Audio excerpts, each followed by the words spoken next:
You know, it's one of the biggest questions we can ask ourselves.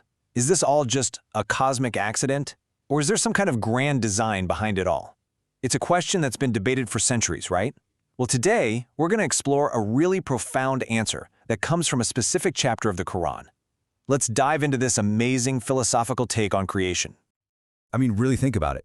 Is there a point to the stars, the planets, to us? Or are we all just floating around in a sea of randomness? That's the core question, isn't it? And what's so fascinating about the perspective we're looking at today is that it doesn't just, ponder the question. It gives a surprisingly direct, really profound answer. And it all starts with the very nature of creation itself. Okay, so where do you even start with a question that huge? Well, according to this worldview, you have to zoom way out, like all the way out. We don't start with us, with humanity. We start with the entire cosmos.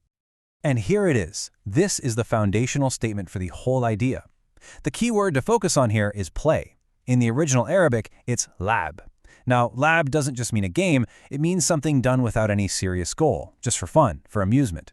So what's being said here is a massive claim right from the get-go. The universe is not some divine hobby. It's not aimless. So the big takeaway here is that this is not some chaotic, accidental system. Not at all. Instead, it's being presented as a structure that was built with intent, one that's founded on a really deep and meaningful reality. And this idea immediately sets up a powerful clash between two totally opposite ideas. And this distinction right here leads us straight to the two core concepts that define this entire philosophy. You can think of it as a framework that's all about the tension between what is truly real and what just looks real. And these two concepts are called haq and batil. So, first up we have haq. The best way to think about haq is as the absolute truth, the bedrock reality of everything. It's the stuff that has substance, purpose, and permanence. It's the real signal underneath all the static and noise. And on the complete opposite end of the spectrum, you've got batil.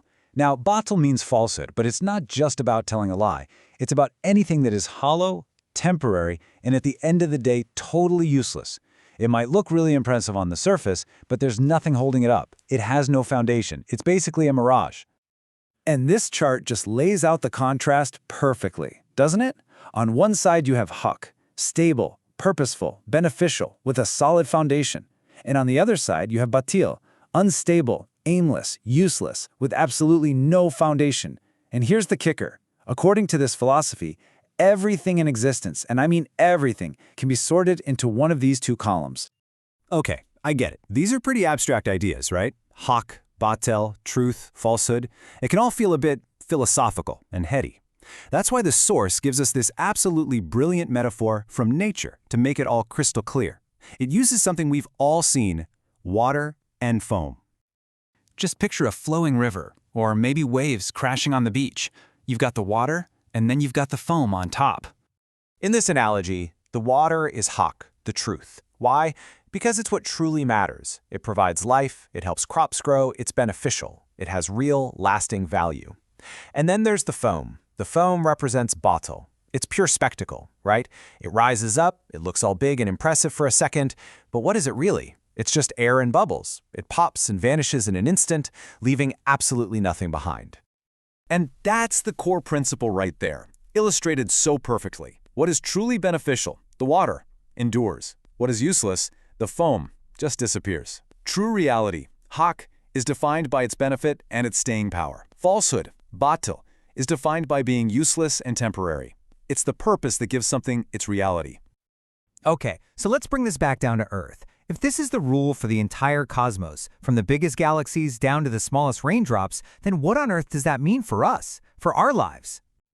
And this is exactly the question the source material wants us to grapple with. The logic goes like this. If the whole universe was created with haq, with this deep, stable truth, does it make any sense for our existence within it to be mere batil, just aimless play, or temporary foam?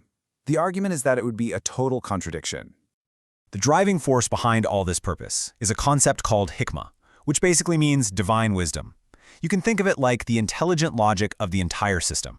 It implies that everything, our lives, the choices we make, the struggles we go through, is all part of one coherent, meaningful picture.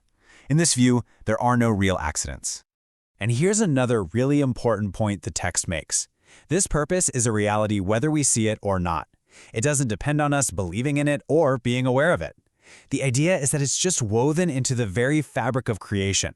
It's a fact of the universe. All right, so let's tie all these threads together. What's the big takeaway from this whole philosophical framework? So let's connect the dots here. 1. The universe is built on purpose, on truth or haq. 2. Falsehood or batil is temporary and has no real substance. 3. This means our lives, being part of this universe, also have meaning and consequence. And that leads to the ultimate conclusion, accountability. The idea is that at the end of the day, all the temporary foam of this life, all the distractions, the useless stuff, it all just vanishes. And what's left? The water. The real, true, enduring consequences of our actions. And so, this ancient philosophical framework leads us with a really modern and very personal question to think about. If you look at your own life through this lens, what's the water and what's the foam? What are the things you're doing that have true, lasting benefit? And what's just the fleeting spectacle? Ultimately, what is the enduring purpose that you're building? It's a pretty profound question to reflect on. Thanks so much for joining me for this explainer.